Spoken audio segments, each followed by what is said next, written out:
lot of events already take place this morning. Eric, I hope you're going to be home okay at home today when you get home. So things are going to be all right. Okay, yeah, I don't know about that. We'll wait. I'll send you a text later this afternoon to see how it's going. Okay, good. Wow, we're getting all kinds of information. So, so we're in our series Road Trip, and no matter where you are in your faith journey, if you're just starting out, if you're thinking about it, if you've been following Christ for years and years, the reality is we all at times feel like we're on a road trip, and we're moving through life, and we're looking at what our journey is like. We're asking questions. We're asking ourselves, sometimes there's a season of life where we really focus on where is my life, or where is your life heading? And sometimes others ask that question to us, and it's just kind of a theme that comes and has a little more focus or a little more weight from time to time. Now, last week we talked about the idea that most of us, as we're on this road trip, no matter who we are, we have children involved in our lives. If we're an aunt and uncle, maybe working with children, maybe a neighbor, maybe we're parents, grandparents, etc., etc., etc. There are seasons of life where it's just a little bit more apparent that there are kids in our life and how we interact with them, and all of that is a part of our road trip. And one of the questions that all of us from time to time have to answer at least once is, what are we going to do with this idea of Disney World? Are we taking the family or are we not? Is it on the radar? Is it something that's important to us? And last week as we dove into that, we really saw that that was code for asking this question. And the question was this: are we after making our kids happy or making our kids good? And how that all flows out. Now, if we're a Christ follower, we actually, instead of using the word good, we might use the word holy. Are we interested in making our kids happy or holy? What's the object? What are we trying to do? And we're not going to talk about all the details of holiness, but we talked about that last week. Eric already mentioned that you can find out that information online. You can also request a CD if you go out to guest services. They have that there, so you can think about what that really means, the difference between goodness and holiness. But this question just kind of, in a sense, hangs out there. This idea of what are we going to do with our kids? Are we on our way to Disneyland? Are we more concerned about holiness, happiness, goodness, those kinds of things? And as we invest in our kids, it doesn't really matter who you are. Most of us really want our kids to step into goodness. Even if we don't have a faith base, we want our kids to be good kids, good citizens. And we may not articulate it that way, but we're hoping they're leaning in that direction rather than that. But all of us have faced times that have been weighty for some of us, maybe not as weighty for others, but we've all faced times where they don't. They, in a sense, step away from goodness. They step away from holiness. And when we have that kind of situation going on in our lives, it just really, really rips our hearts out. It breaks our hearts. And it's across the board, no matter who we are. When our kids, in a sense, step away from that, it just really tears us up. And here's a couple that it really bothered because their son stepped away from goodness. You know, it's amazing how something as fun and silly as Star Wars can have some real poignant moments. Because some of us have been there. Some of us have had a child, a kid in our lives, whether they're our biological kid, that we've wanted to speak into their lives, and they've just taken steps away. In a sense, they've abandoned goodness, and it just rips at our heart. And even in a moment like this, we're watching that, and some of us, it's pretty raw. It's pretty raw. But the idea of Disneyland, the idea of holiness, happiness, goodness, still is a part of our heartbeat for that child, that individual in our life, no matter where they are. And it's interesting that even Princess Leia realized that Han Solo still had influence in his kid's life.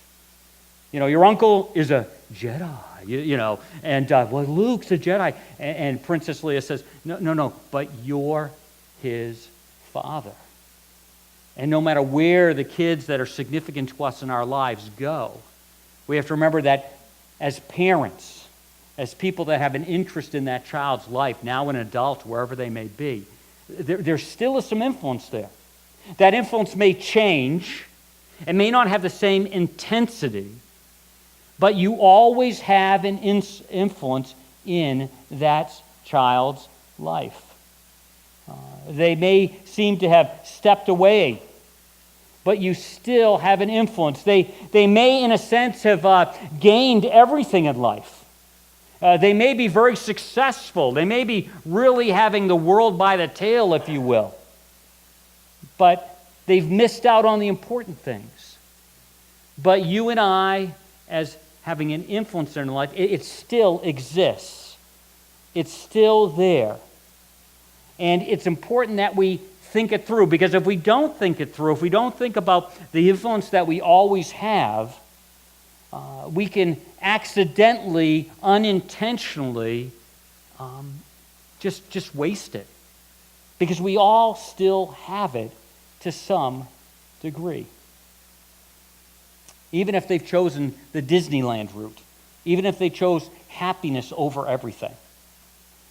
I would like you to take a look at Mark chapter 8, verse 36, page 705, and that's in the Bible around you. If you don't happen to have your own personal copy of God's Word, feel free to take that as a gift from Seneca Community Church.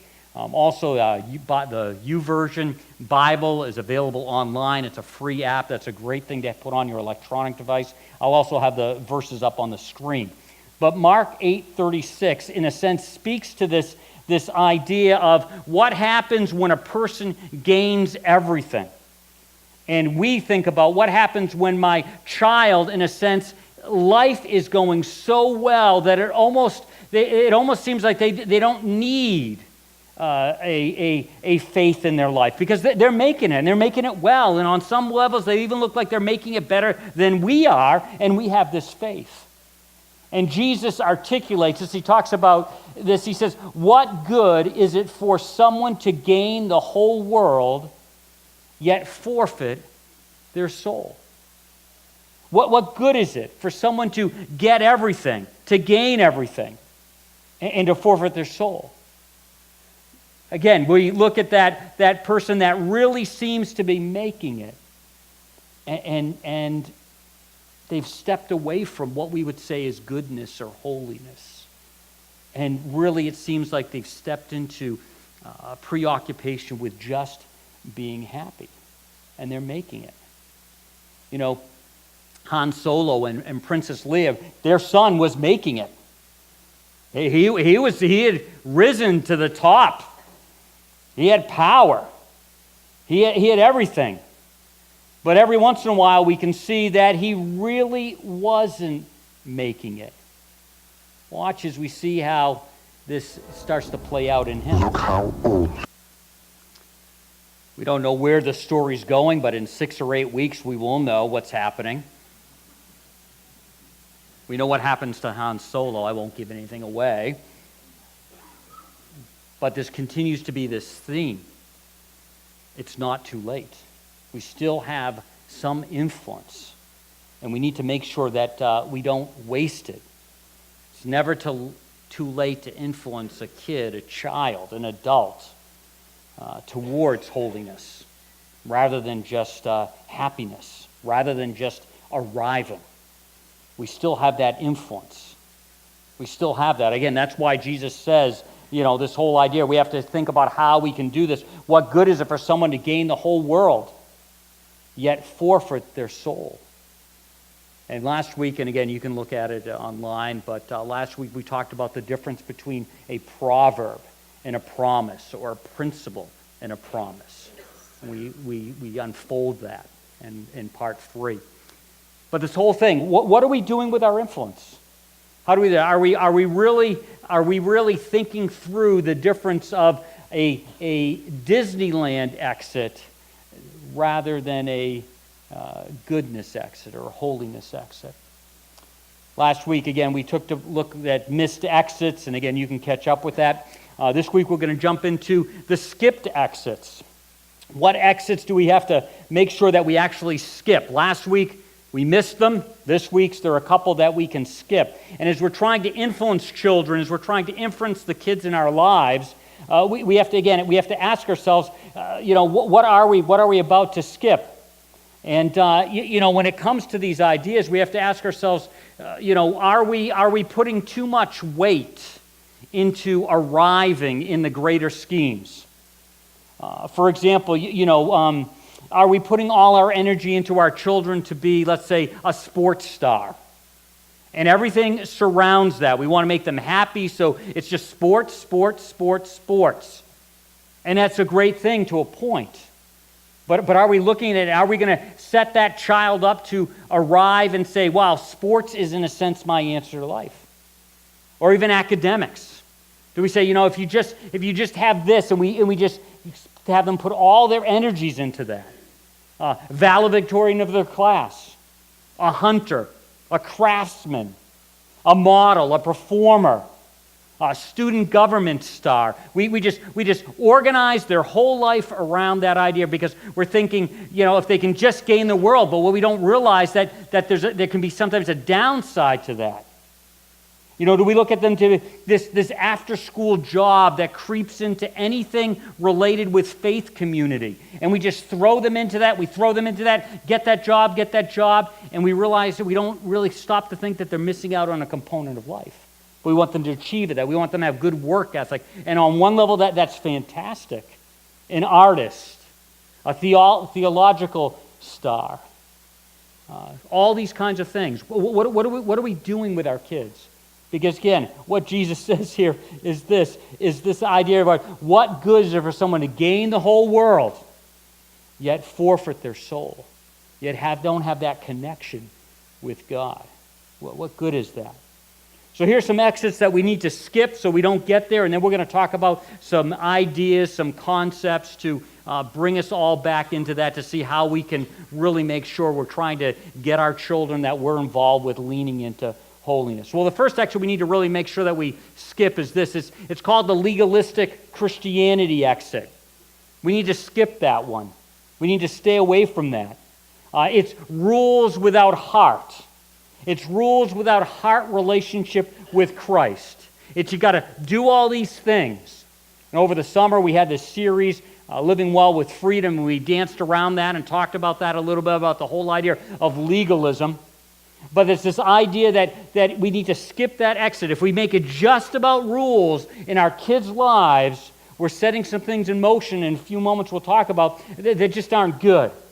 Paul writes about this when he says, put all that pretentious, infantile religion behind you. Why do you let yourself be bullied by it? He's making the comparison right now that in the New Testament church, in the early church, as they transitioned from being real followers of the Jewish law and all the details that go with that, and they're seeing that Jesus didn't come to cancel the law but fulfill the law, and they're all working through all that ceremonial law. There's a group that want to hold them back to that. And he's saying, let it go. Don't be bullied by that. He says it this way, don't touch this, don't taste that, don't go near this. All those ideas, he's saying, stay away from that. Don't, in a sense, produce a legalistic Christ follower, a legalistic Christian as you're raising children, as you're pointing them in a direction. There's also another exit, which is almost the extreme opposite of that, lukewarm Christianity. And don't produce that. Don't produce it in such a way that those in your household, those that you have connection with, just see that Christianity really isn't the main issue in your life. It isn't the main thing. It's kind of like a side dish. Don't do that. Jesus, speaking to the church in Revelation, says this, I know your deeds. You're neither cold nor hot. I wish you were either or the other. Either one or the other. So because you are lukewarm, neither hot nor cold, I'm about to spit you out of my mouth. The taste of us living that kind of life in the mouth of Jesus is not pleasant to him. You ever got something in your mouth that is spoiled a little bit? Go to my parents' house. They have like food in the refrigerator that's been like there for months, years, way back, and sometimes I go back there and I'm looking for something, and Shame on you, Dave, for going in your parents' refrigerator, but hey, they're my parents, and I'm going in there, and I'm looking for something. I can remember one time I took some cheese and didn't see the other side of it. It was blue. It wasn't supposed to be blue cheese, and I put some of that in my mouth, and I got it out as quickly as I could. It did not taste good. And so when you and I, who say we're Christ followers, live a lukewarm life, we're really not all the way in, we're kind of holding back, that's the way, in a sense, we taste to Jesus. He still loves us, still offers us grace. We don't earn our way to Him, but it's that kind of bad taste. I don't stop liking cheese just because I got a bad piece of it. So we have to ask ourselves those kinds of questions. A little bit farther down in that passage, it's interesting.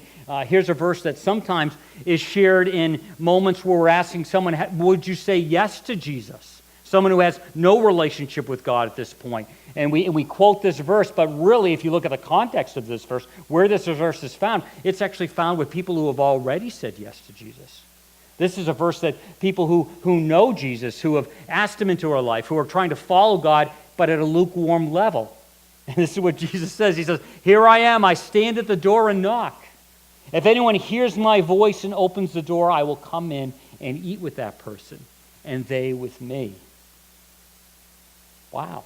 So actually, I can be a Christ follower and have such a hard exterior that Jesus is knocking at the door of my heart, and I'm not listening to Him. I'm not in real community with Him. I'm lukewarm or I'm legalistic. I think this could apply to both of those situations.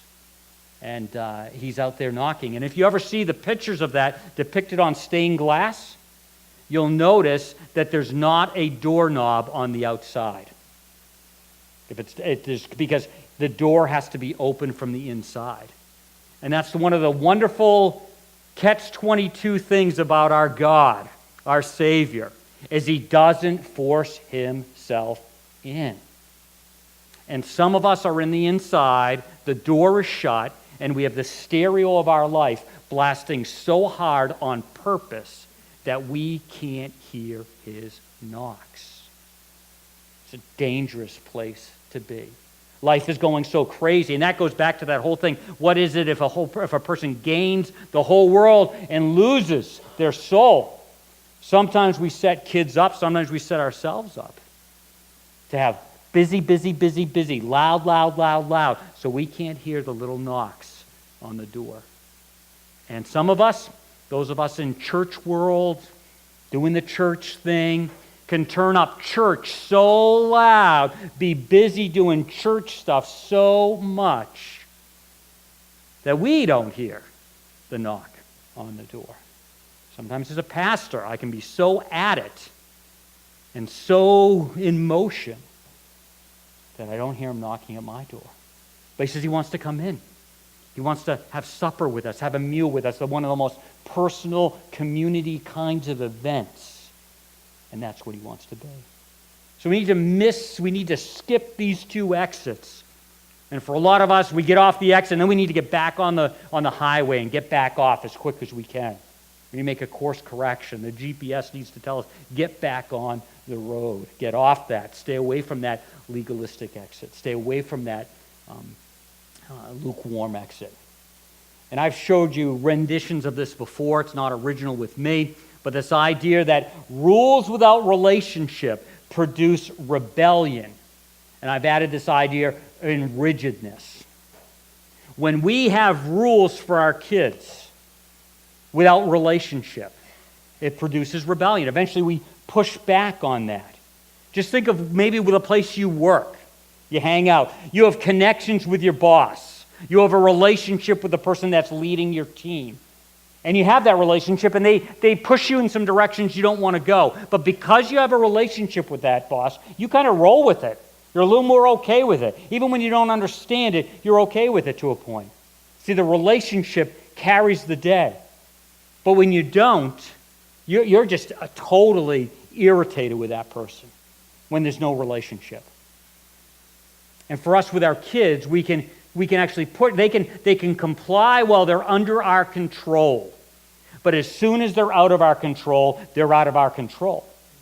and it just gets played out. And also, I would say, and again, there's no scientific fact for this, but I would say this is a 90%, 10% split. Say 90% of us are going to respond with rebellion. And then there's probably 10% of us that just become really rigid in our lifestyle. We adopt all those rules. And some of it may be because deep in our heart we've been trying to gain approval. We try to get approval with people in our lives. So if we follow the rules, they'll like us, no matter how crazy the rules are. And so we kind of transfer that in our relationship with God. We say, man, if I just follow these rules, then God will like me just a little bit more. And then that's not true. You see, it's with relationship. And you see that with Jesus and his disciples. He had a strong relationship with them. And so as Jesus is teaching them a way of lifestyle, a way of thinking, they don't boil it down to rules. It's fluid in their relationship. And so even when Jesus gives them things that are hard to swallow and stretches them, they still roll with it because they love Jesus. They have a relationship with him. They don't hold back. So, again, when we're thinking about happiness over holiness, we don't want to get confused that holiness is a bunch of rules. Or it's loosey-goosey, let them figure it out totally on their own. And we kind of function that way. Well, the exit 2 take is this. Take this exit and hang on. It's not easy. And you take this exit and hang on, you use the word influence. Last week, Rachel Almerding, our children's ministry coordinator and director, and Danny and Michelle, our student ministries leaders, were up here, and they kept using this word orange, and the idea that the church comes alongside the family, and we influence together. But if you remember those specific details, the family still has significantly more influence than the church. But when there's a combination, when there's a complementing one another, it seems that influence that family has gets multiplied, amplified. And so that's the beauty of this kind of thing. I think of the things that my parents taught me and then the individuals in my life that reinforce those things. Again, my parents had so much more influence, so much more input into my life. But it was a sense, the sweetness of those other people pulling in the same direction that my parents were in kind of put me over the edge in some areas, so I was ready to follow. This influence is something, again, we need to think about. Some components to go along with that. First is this. Values will be embraced and guardrails will be scraped. Values will be embraced and guardrails will be scraped. Let me unpack that a little bit for you. This verse speaks to that a little bit. So I'm filling some blanks in there. But the student is not above the teacher, but everyone who is fully trained will be like the teacher. So we might even say the parent, the person investing in a student, in a child's life, the kid is not above the parent. But everyone who's fully trained will be like that parent, be like that investor. It's the idea that who you are, your values get rubbed off onto the children you work with, the other people. So sometimes we think, oh, wow, well, I'm distilling these values. But we have to realize that our values are picked up. But what's different is the guardrails, the boundaries in our life aren't picked up. It's not the same. So I give this value, and my value may say this, but where I stop, my child, the person I'm investing, goes in just a little farther. If we take a look at King David in the Older Testament, one moral failure that we're aware of. And then if we stop and look at his kids picked up the value that fidelity, that being faithful to your spouse is a big deal, but there are exceptions to that. And because that is the truth in their minds, that value got passed on. But how that value showed up as the guardrails got smashed through is, first of all, if you know the story of David's family, one of his sons raped one of his sisters. One of his sons caused a huge rebellion. and there was sexual escapades going on there. And then the son that becomes absolute king was just out of control in the area of intimacy. You see, David said, this is my value, but this is my boundary. And because he never spoke into that, his kids went so much farther. Sometimes when you and I realize we've communicated a value that is out of sync with who God is and how He would like us to function, I feel at the right time, in the right way, each one of us have to have a come to Jesus meeting with that child and say, you know, dad or mom or whoever blew it in this area. We didn't want to convey that value to you. So hear us now. Hear us now. That was out of sync. Because those kinds of things that we as parents, we as investors that are involved with those values, the kids kind of figure those things out. So if honesty is a big deal with you, and where you work, calling in sick is actually calling in sick when you're not sick. Now, some places we work, it's all holiday pay, it's all sick time, so it really doesn't matter. But if you work at a place where sick time is really supposed to be sick time, and you're going to Disney World or going whatever, and you call in, and the kids are even young, they pick up on that. So they learn value. When honesty involves me taking an extra day off because I got some important things to do, I can kind of fudge in that area. So then when they're older, and they say they're going to a football game, and go to a party, and they lied to you, and you say, I can't believe you lied to me. Where'd they pick that value up? You see, you sent a value, but your boundary was different. Boundary was different. We'll really get uncomfortable now. If you think belonging a part of a church family is important, and you occasionally for a brunch or family's over, and you just say, well, you know, the family's over, so we're not going to be a part of that. We're not going to that. And it might happen once a year, twice a year. The kids will pick up the value. Church is important unless there's this criteria. Now, you would never just say, I'm just going to sleep in today, you know, and skip church, because that's a guardrail, that's a boundary. You wouldn't go far. But if there's a family brunch or something, yes, I will. The kids are going to pick up that value. And so then when you're going, why aren't you going to church? Why don't you care about church? They may not say it this way, but they picked up that value. It happens over and over again. And this is hard stuff. I have to ask myself, what values do I send to my kids even now? What values, I have to ask, what are my spending habits? What are my entertainment habits?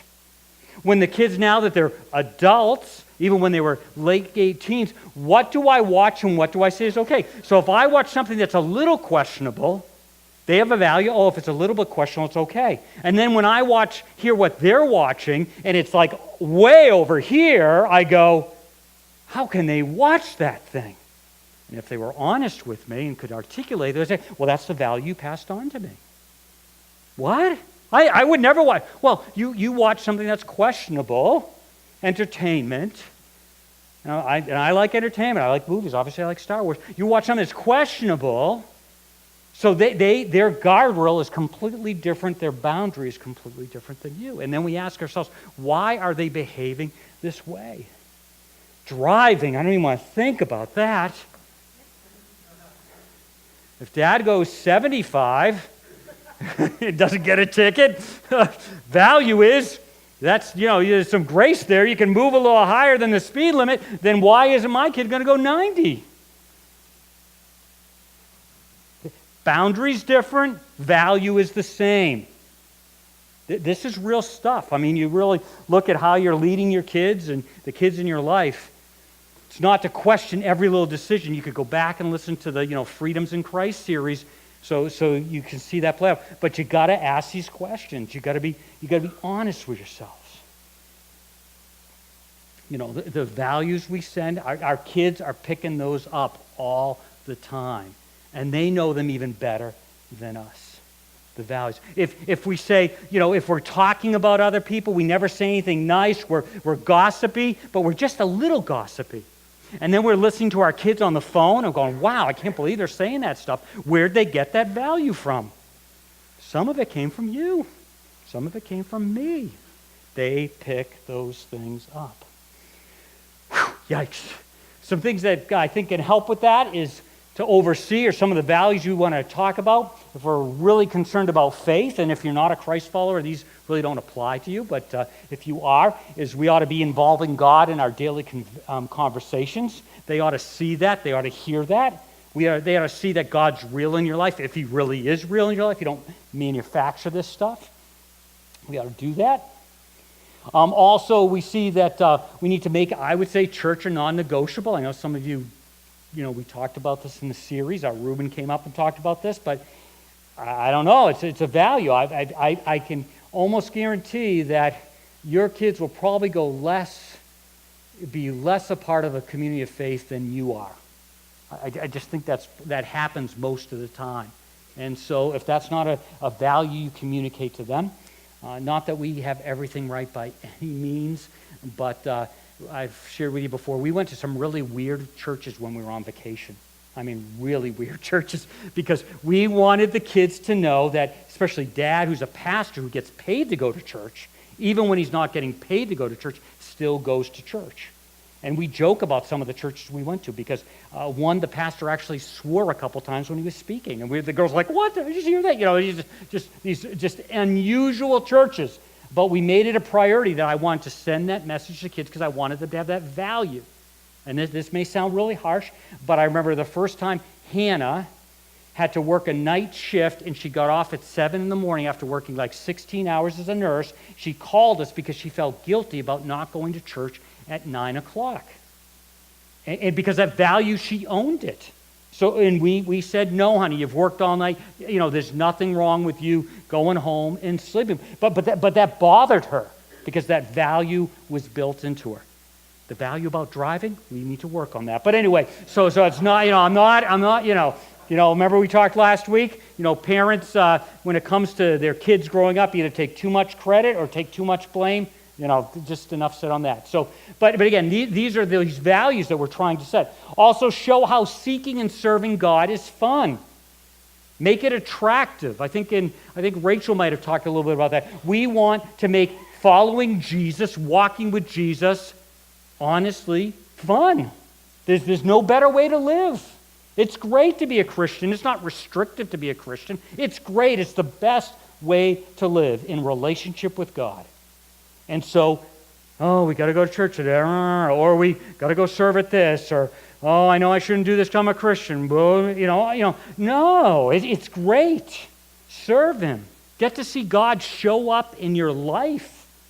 You're working, you're doing something, and something wow happens. Someone responds to faith, and you're like, wow, and this is fun, this is exciting.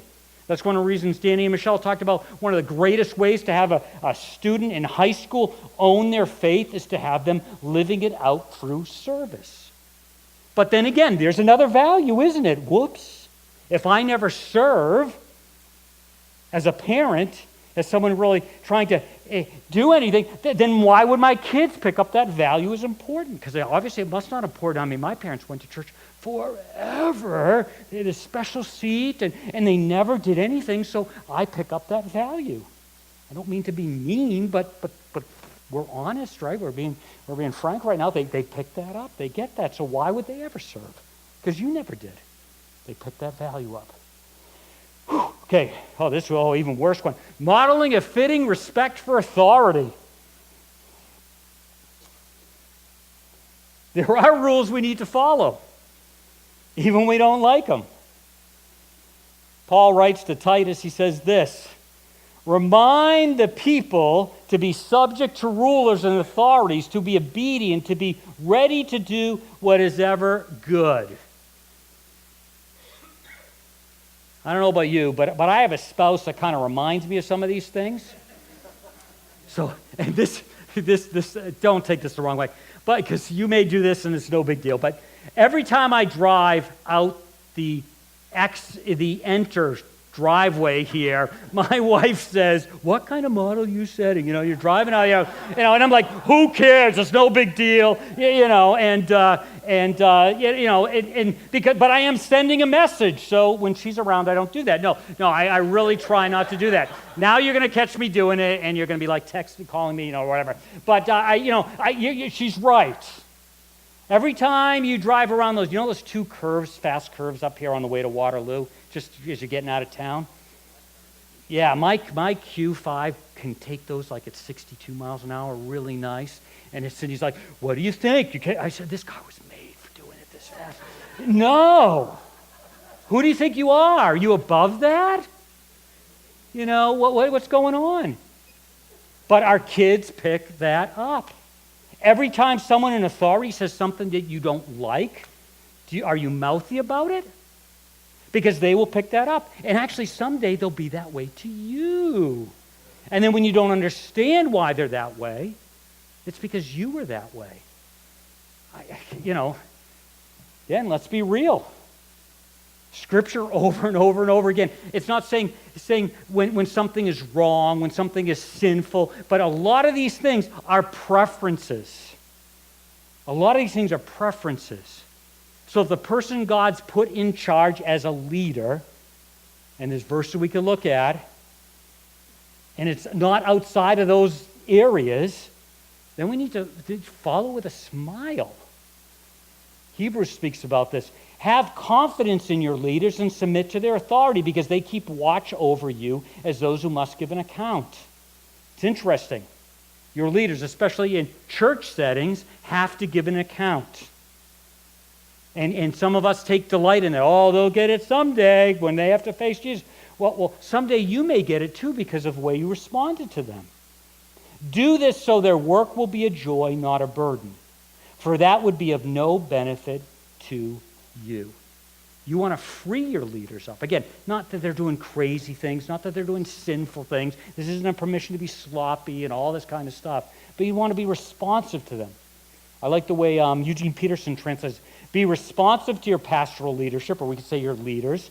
Listen to their counsel. They're alert to the conditions of your lives and work under the strict supervision of God. Contribute to the joy of their leadership, not its drudgery. Why would you want to make things harder for them? Enough said with that. Let's go to something more fun. Resist a Christ or a kid-centered marriage. If you want to be on the road, if you want to see your kids flourish, if you want to see them invest in holiness and goodness, if you want to take this exit, resist being a kid-centered marriage. It's so important how you respond. Are you in love with the person you married? Or are you just roommates?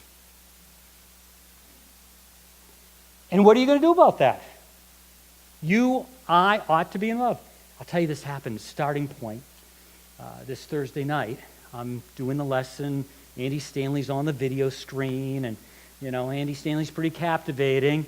But I looked over, and there's my wife. Wow, she just looked so good to me. And I'm kind of looking back and forth and kind of saying, and we have this way of signaling each other. Like nobody knows that I'm thinking of you and I love you. And I must have done that 4 or 5 times when Andy Stanley's up there talking, and nobody in that room knew that was going on. Because I'm captivated by my wife. Now, she has to work hard to be captivated by me.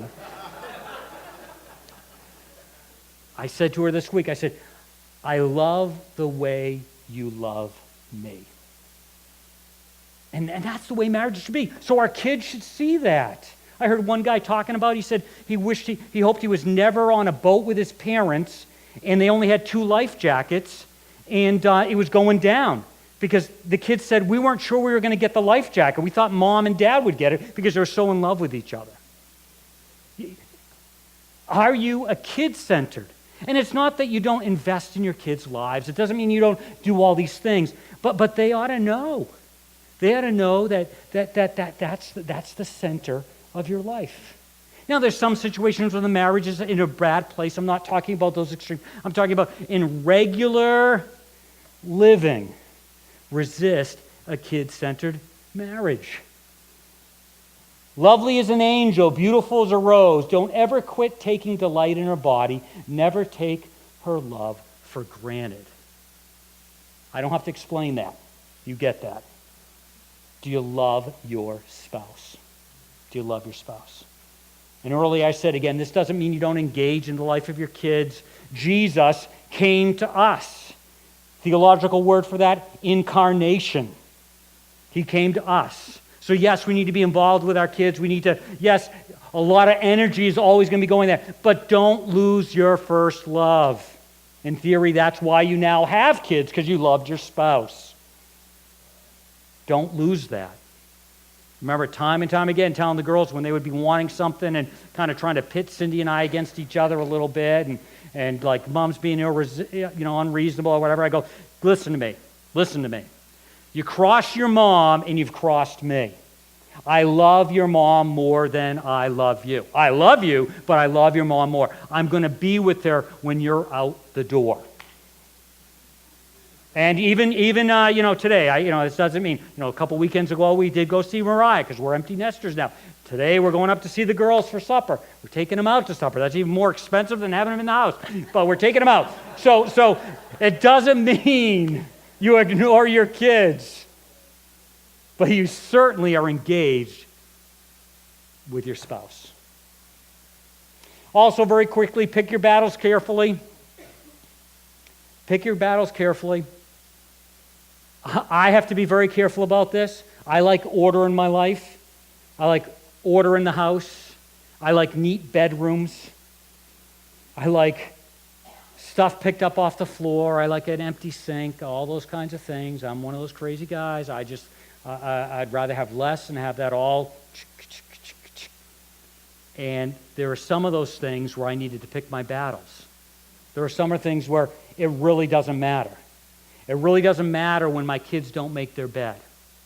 Now if they're living with me at 32 and their room is still a mess, that's one thing. But someday they're going to be on. It really doesn't matter if they finish all their vegetables. I remember with Mariah, she this is now really terrible. She didn't really like milk, and for a while we'd be like, drink your milk, drink your milk, drink your milk, drink your milk. Later on today, I don't know if this was the case back then when she was little, she's kind of allergic to milk. Drink this poison, it's going to make you grow, and she's making her sick. I don't know. So you just never know, but really it didn't matter. It didn't matter. Pick your battles. Pick your battles wisely. Why? Parents, don't come down too hard on your children, or you'll crush their spirits. The kid who's always asking why is a good thing, because hopefully when they're 25, they'll ask why. A baby who keeps to themselves, doesn't cry, sleeps all night is wonderful. We love that. But when they're 25, we don't love that. We want them engaged. So make sure when you're thinking about the road trip and you're thinking about being involved in kids' life, you're not thinking about the way I want them to be at 10. It's the way they are when they're 25 and 30 and 35. So parent for that kid, not a 10 or 12-year-old kid. A lot of us are going to have kids, and then when they get out in the world, they're never going to resist anything. They're never going to say, hey, this isn't right. They're done thinking. Grow thinking kids that love Jesus and engage in their faith. Because I'm going to tell you, you can love Jesus, engage in your faith, be a super great Christ follower, and be a thinking person, not a robot. That's some of our problem. We're producing robots, not thinking people that can interact with the world they live in. And then we get what we get. So be careful about that. Be intentional. Think it through. Slow down enough. Because the reality is this: accidental Christian homes become accidents. Accidental Christian homes, unthinking, unaware, haphazard, whatever you want to call it, unintentional Christian homes become accidents. Would you pray with me?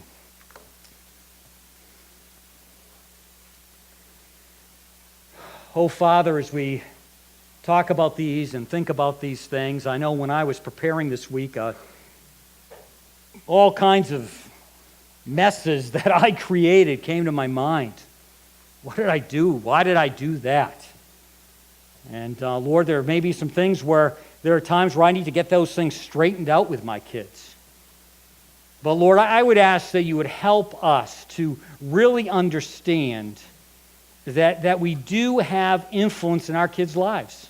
We don't have control in our kids' lives. We have influence in our lives. Help us learn how to leverage that with clear thinking, with wisdom, with knowledge. Help us not be accidental. Help it not be an accident the way our kids turn out one way or the other. Help our influence to really be in there. And yes, it's ultimately up to their decisions. But help us to think that through. Help me to think that through. Help Cindy and I and my friends here to continue to think, how do we influence? How do we parent as our kids grow? How do we do it when they're 25? How do we do it when they're 35? How do we do it when they're 50? How do we do that? Help us not be flip about it. Help us not to be accidental about it. Help us be very intentional. We are thankful that we don't do this alone, that you're right there with us. You actually love our kids more than we love our kids. You want the best for them more than we want the best for them. And we ask that you would help us to be able to partner with you, that we wouldn't be that legalistic Christ follower, we wouldn't be that lukewarm Christ follower, that our relationship with you would be such a way that as we're interacting with the world around us, especially the children in our lives, we're pointing them in the right direction. We ask all of this in Jesus' name. Amen.